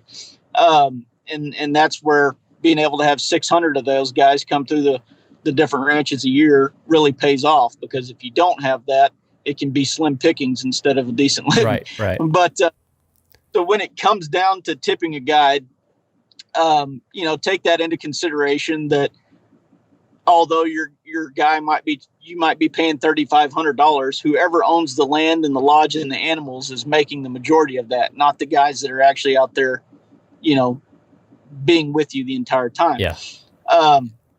If you're hunting with the outfitter. when it comes to the actual tipping, one, keep that in mind. Two, keep in mind that, when you go, let's say, to a restaurant, if me and you go to a restaurant together to eat lunch, I always tip 20% at a restaurant every single time. I don't know why, maybe just because I believe in karma and hope that that's what people will tip me when I'm guiding them. But I always tip 20% at a restaurant. And there's a big difference between people who have ever worked in a restaurant and the people who haven't. Right. But you think of it in this manner, and I say this sometimes, and I'm not saying it to ever, knock down people that work at a restaurant, but you'll tip 20%. You see the person, 4 or 5 times during your 30-minute sit down. Quite a few times when you're going to a restaurant, you might have to mention, "Hey, I'm out of tea. I need a refill." You know what I mean? Right. Or this happened, whatever it is, and you're going to give 20%. You take one of my guides that takes you hunting. Before you get there, they've washed your sheets and made your bed and made sure everything was clean in the lodge for you. You get there, they've already gone and spent, half the previous day buying groceries. And we do a situation where Brandy, our office manager, sends out an info packet and the clients return it to us, basically saying any type of food they're allergic to, stuff they refuse to drink, refuse to eat, different stuff like that, snacks they like. So by the time they get there, our guide has already gone out and got whatever it is that they like or enjoy. Picked out all the blue M&Ms out of the bowl. Yeah, exactly. So they've got that set up for them. They're going to be there to meet and greet them. And these guys are working off very little hours of sleep. Yeah. And so, but they're always right there with a smile on their face to meet them and greet them. They're going to take them out, hunt with them, do whatever with them. They've already scouted stuff out for them. When they kill something, they're taking all the pictures for them. They're going to take it back. They're going to skin it, cape it, quarter it, get it ready for your taxidermy, get everything on ice or hung in a cooler, pack your cooler up for you. Then they're going to come in and wash up and cook your supper. And when you go back to drinking your beer and hanging out, they're going to go in there and wash your dishes that you just ate on. And then they're going to finally get to go to sleep, and they're going to make sure that they wake you up the next morning to go through it all again. Yeah. And so they're literally working their butt off for 17, 18 hours a day to make sure that you're having a great experience. So if you're willing to give your waitress 20%, just remember that when those guys are doing that for 18 hours a day. And I understand that there are cases or situations where a guy might not be able to afford to give 20%. And I'll tell you right now, there's been plenty of times in my life where I've known a guy has given me more than he probably should have given me. And it wasn't close to 20%, but it was all he had. And I was extremely appreciative of that. And we're always appreciative of anything extra, because as a guide, you shouldn't expect a tip because it is extra, but you should work to reward yourself with a tip, if that makes sense. Yeah. And so as a client, I don't think that there should be an industry standard or a number on it. I think you should watch that guy work, and you should determine, just like anything else or anybody else you've tipped in your life, determine how hard that guy's worked and how much effort that guy's put into your hunt to make you successful or make you comfortable, and then tip him accordingly. Yeah. And if you don't tip him, in our company, we have a policy that my guides, I don't take any of the tip money, but my guides report their tips to me because it's a very good standard for me to judge how they're doing with clients. Yeah. So, right, if I've got a guide that's gone 6 hunts and hadn't made a tip, something's wrong. Right. You know what I mean? He's not making people happy, upsetting which people. is Yep. Yeah. And so, that's a really good way to determine how good a guide is doing. And so just, you keep that in mind, that there's not an actual number that you would give. Everybody always says give between 10 and 20%. And you'll find thousands of people online that say, I start out at, in my head at 20%, and I come all the way, depending on how they do, I go down from there. And then you have some people that say, they're charging me already, I shouldn't have to tip. I don't tip. They ought to add that into the deal. And, so that's just kind of, I don't know. I can't give you an exact number. I would just say, know that guy is working as hard as he can, not expecting a tip, but trying to prove that he deserves a tip. And if you think he does deserve one, give him one based on his effort. And if you're in that 10 to 20% range, you're definitely in the ballpark of what the average tip would be in our industry. Okay. Yeah. Well, I'm glad we had the conversation, because I think that, I mean, just viewing it like anything else, just based on the effort that's put in, I mean, that's as fair and as honest as it can be. And you're just honestly the first outfitter that I've ever had on here. And so I'm like, that's a conversation that I feel like I need to have with somebody. Because, man, I've seen places, and especially everything you're talking about is like full service. But I've seen some places where it's full service and guides are just working their asses off. And some of the hardest working folks and coolest dudes I've ever met. And then I've seen some places where it's just the guy who fills the feeders, points you to the ground blind, then you never see him again. Right. And so there's a big range. And so just having some like methodology, I guess, to view that range and to make a decision, that helps. Yeah, and I think another thing to look at it too is since we were on the topic of hog hunting earlier, there is a hog hunting ranch that has had a lot of I don't know exactly. I don't know, scandalous information. I don't know what the word would be on that. But if you think about it in your head, when you type in hog hunts in Texas, it's probably one of the first ones that you see come up and is one of the most controversial ones out there. But when you look at down their south pricing, or up north? I actually don't know where it is. Okay. But well, it used to. We're being nice and fair here. Yeah. And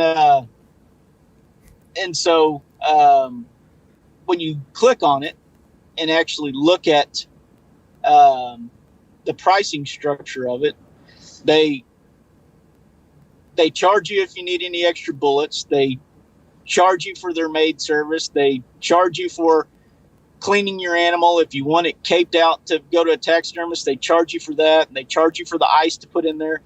You go to a place like that and you're getting charged a nickel and dimes for everything that you do. It's for every service that they offer. The Spirit Airlines model.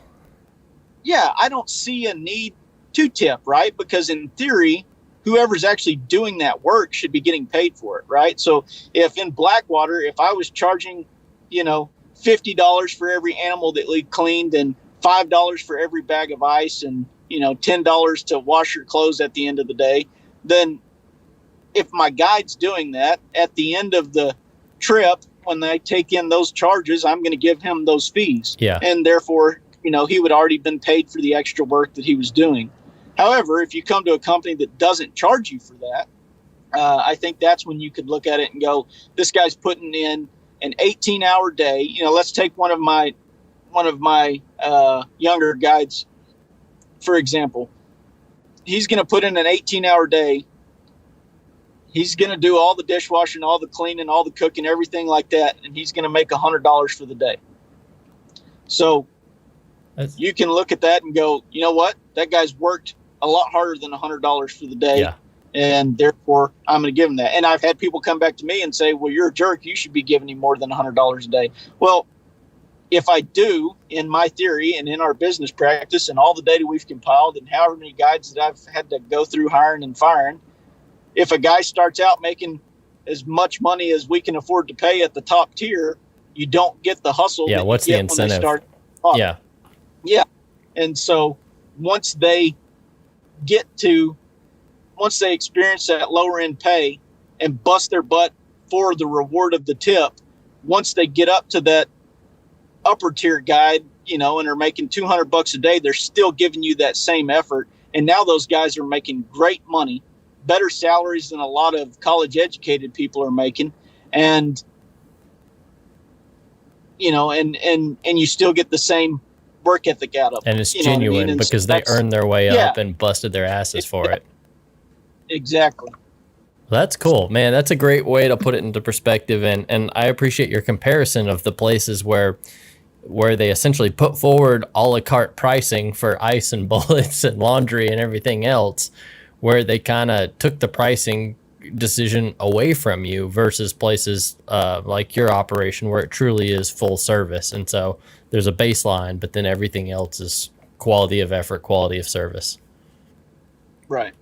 I mean, there's a lot to look at in that. Yeah. And I think think if a guy just sits down and looks at it, he can figure it out. Yeah. You know, if at the end of the trip, if you're hopping on your plane to head back to wherever it is that you're from, and my guy's loading up all your animals in the back of his truck and hauling them an hour and a half away to San Antonio to the taxidermist for you and not charging you anything but spending his own gas money, I think the average human being goes, you know what? I need to give that guy a little bit for doing that. Hell yeah. You know what I mean? Yeah, So, yeah, definitely.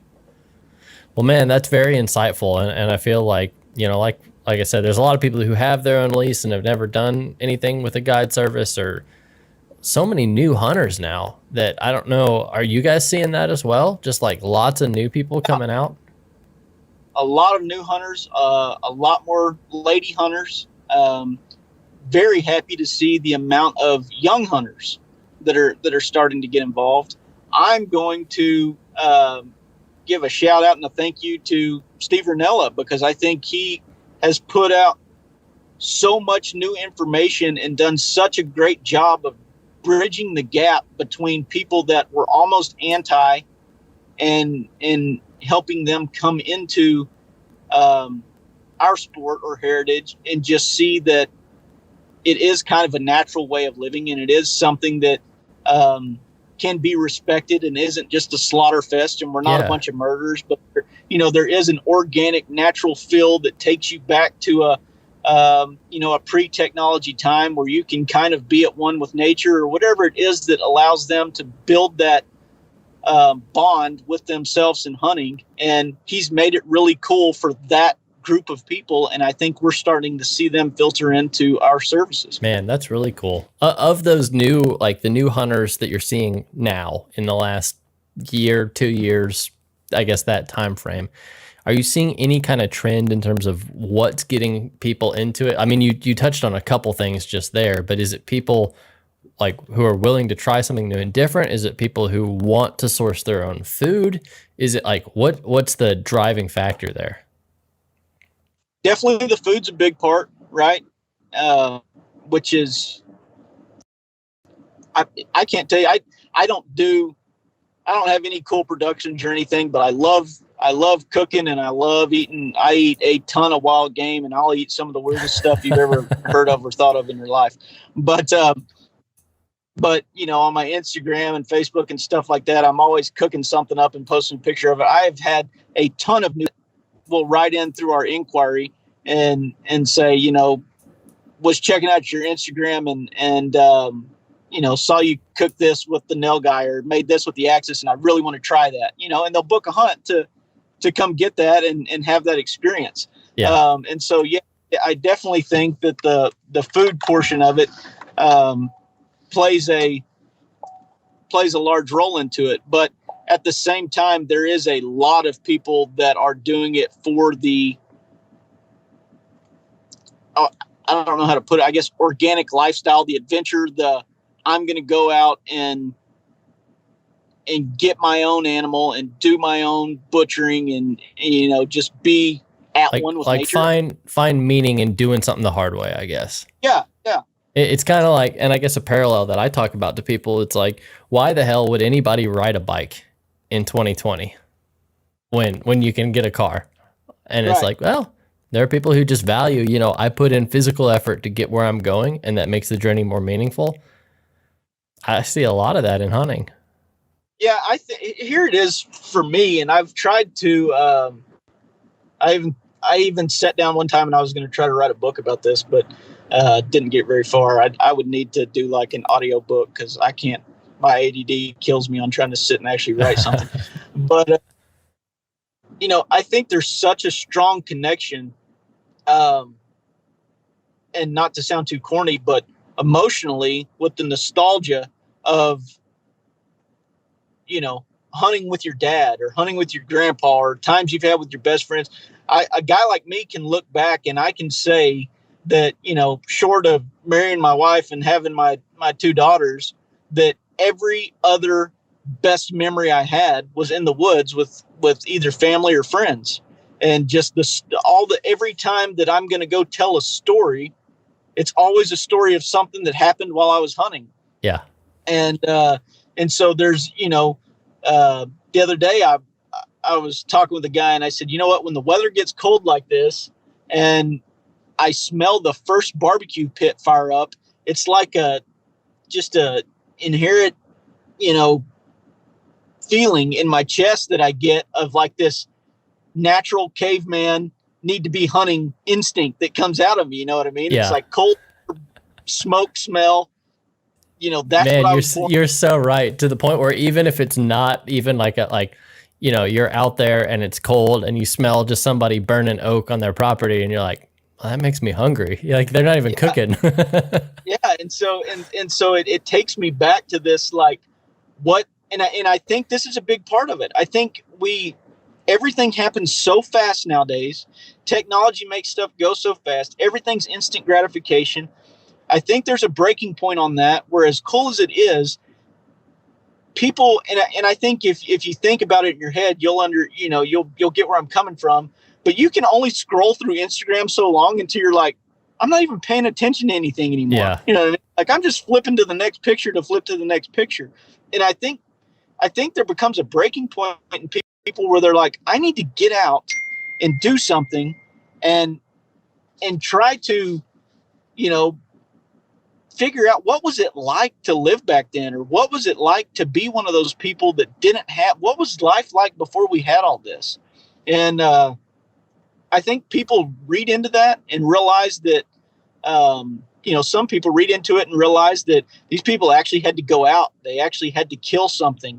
There was a respect, between them and the animal. They loved the animals. They managed the animals. They took care of them. There was a heavy respect between human beings and the animals that they were killing, to eat. And then they had to take care of that, and they had to process that, and that became sustenance for them and their families. And I think there's a connection coming back with humans that are saying, maybe it's time to slow down a little bit from all this instant gratification and super fast speed of everything, and touch into that old instinct and see if I would be able to do something like that too. And I think once you do that, you're hooked. Yeah. You know what I mean? You're 100% hooked once you do that. Because you find a new way to build that relationship with your food or your time or everything else. And I think there are so many people who don't hunt who basically say, I love these animals, how can you kill them? But I guess people like us, we don't see that as two different things. We don't see that as we don't see that as a plus and a minus, like opposite directions. It's not polarized. It's no, I appreciate it because I take part in it. It's Steve Ranella, I think, said it the best on it wasn't even a Meat Eater episode or a podcast or anything. He was actually just doing a random interview with a guy out in the prairie looking at buffalo that I saw. But it wasn't, he put it like this. It's not that you love those animals, but you kill them. Yeah. It's that we love those animals and we kill them. Yeah. You know what I mean? It's not a but. You don't have to say that you do this, but you also do this. It's just that we do this and we do this, and it's a respect thing. And I shot my first whitetail when I was in the third grade. I'd shot other stuff, birds and stuff prior to that. I shot my first whitetail when I was in the third grade. I've dedicated my entire life to learning about species, to making a living in this industry, to reading nonstop, to just pounding myself with a plethora of information about our industry and about management and about different species, all the way down to some extremely dorky stuff that I'm even embarrassed that I know. But I can't get enough of it. I want to learn more today than I did even when I was younger, when I thought I wanted to know everything there was to know about it. When I go out today and I take a new adventure and I catch something that I don't, even if it's a plant, you know what I mean, that I don't understand, I'm more enthralled about learning about that today than I ever was. So it's something, hunting, the gathering, the instincts, the whole part of being with nature and trying to see how my ancestors did it and how I can tie into that is so important to me. I could never stop. You know what I mean? I get asked all the time, do you ever get tired of hunting? Is it just a job now? Do you not love it anymore? There's no way, man. I could never stop. If somebody came down today and told me you're not allowed to hunt anymore, I might as well just try to take a trip to heaven, because I'm not going back. Yeah. Man, I once heard another guide say, he's like, man, I got into this stuff. I started obsessing over it, and then it ruined my life. And it's the best thing that ever happened to me. Oh, 100%. Great quote, man. That is a great quote, because that's 100% what happened to me. Luckily, and there has been some hardships, but luckily I married a lady that understands that I'm a little bit different. You know what I mean? And so it kind of works out. She just calls me a caveman. And I think that's just a way of saying it's just a caveman. You just got to deal with it. I did my 23andMe deal the other day, and it came back saying that I had 70% more Neanderthal bloodline than my average fellow man. And she's like, told you. Yeah, that makes a lot of sense. You know what I mean? But no, I think that's it. And I think that's, to go, I know we took a left turn there, but to go back to what we were talking about, I think some of these people that have never experienced this, and I think it's so cliche to just say city people, you know what I mean? But there's some people that all, honestly don't have the opportunities that we have, living down here.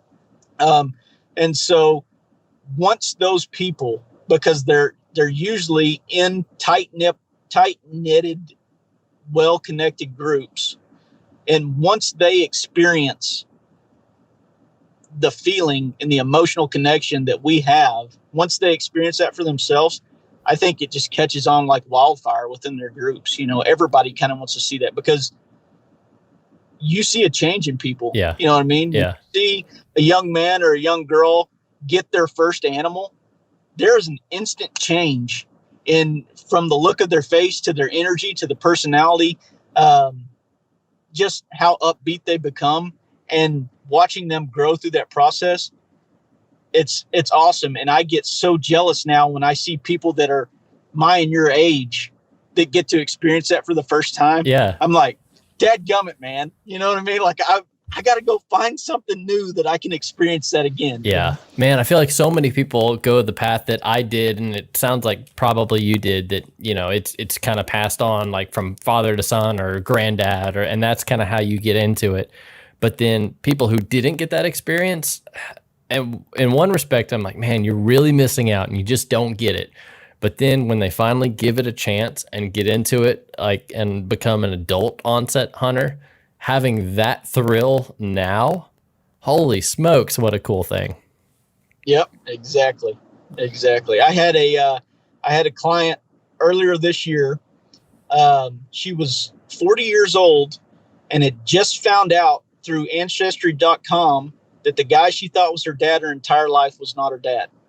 Oh, wow. And reconnected, through DNA test, found who her actual father was, and called him up, and the guy just turned out to be cooler than grits, man. I mean, he was all about, he had no idea that she was alive. You know what I mean? He had no idea that he had it. And so they connected and just, were kind of identical. And they came down with me for his first hunting trip. And she paid for him and her to come down and have a hunting trip together. And he shot an axis buck. And that experience was one of the coolest experiences I had ever witnessed, to be able to see a 40-year-old woman get that first father-daughter hunting experience with me being there to witness it. Dude, that's awesome. That was a perfect example of me looking in awe of just mad jealousy of, I wish I had the intelligence that you have now and to be able to experience that moment with my dad. Because I look back on my first deer and I'm like, I was probably mad at my dad for not letting me shoot a bigger buck. You know what I mean? That's not what I wasn't thinking that this is an awesome experience between a father and son. Man, that's so cool. And just that thrill, and like how you were mentioning that it never gets old. Well, and no.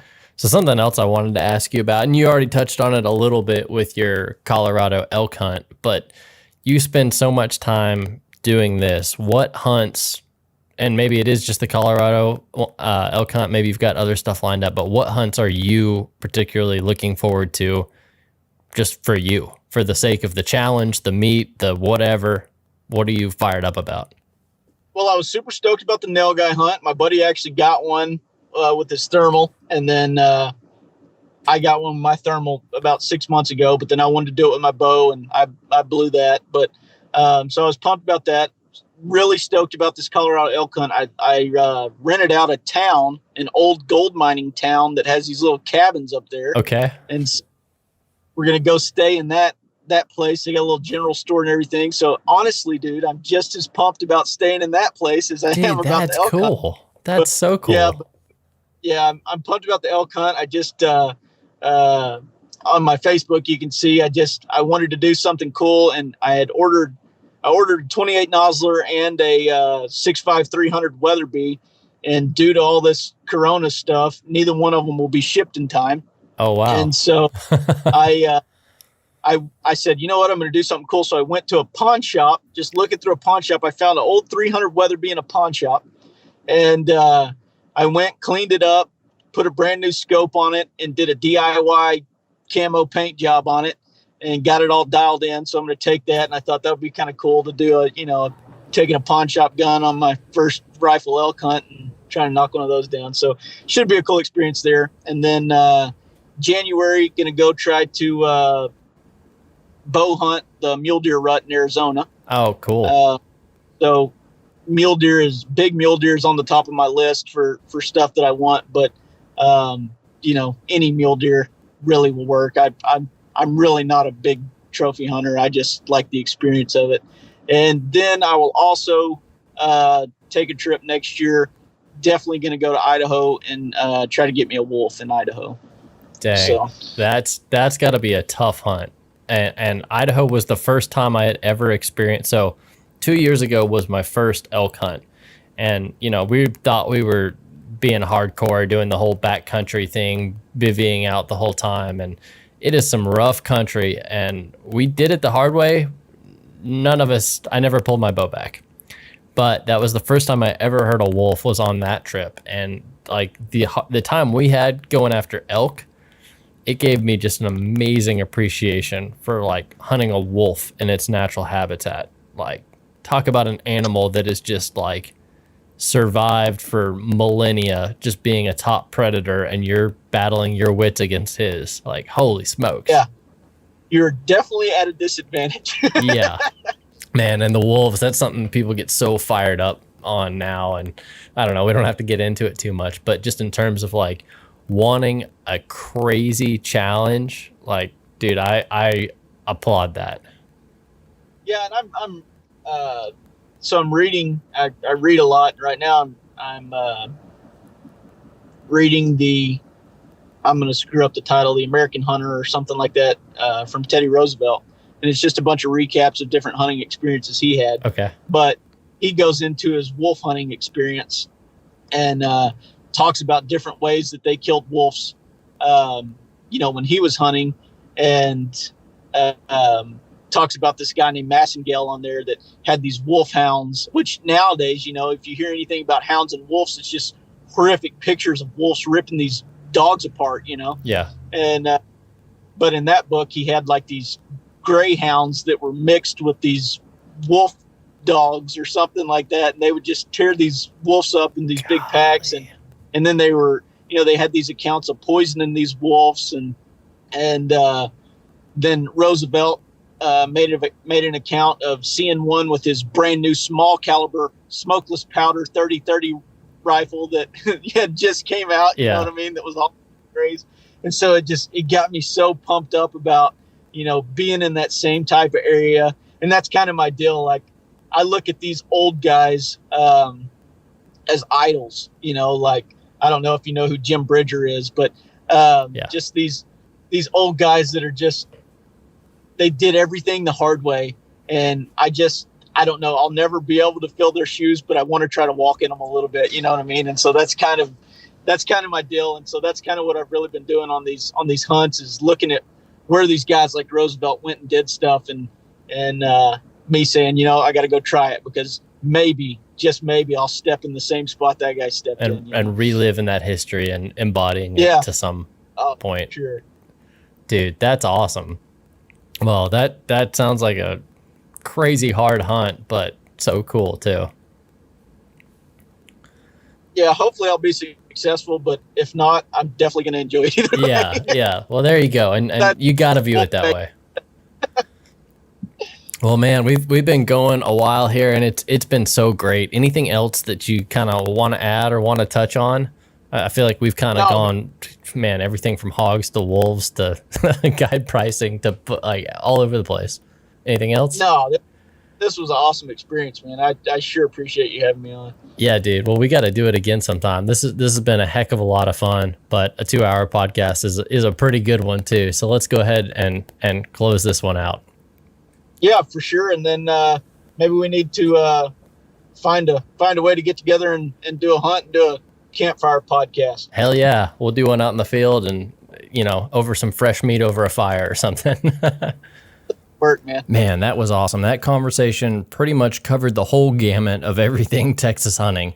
And hopefully there were some really interesting things from an outfitter's perspective. And I know, some of these things were just super exciting and fun and a little bit nostalgic. And we talked about some stuff that's a little bit controversial as well. So maybe that spurs on some interesting conversations that you can have with your hunting buddies when you're sitting around a campfire or when you're standing there cleaning a deer. And if you're interested in booking a hunt, trying to go after an exotic or something cool, check out Blackwater Guide Service and book a hunt with Skyler, and I'm sure he can put you on something awesome. Until next time, stay safe, be free, and never stop seeking adventure.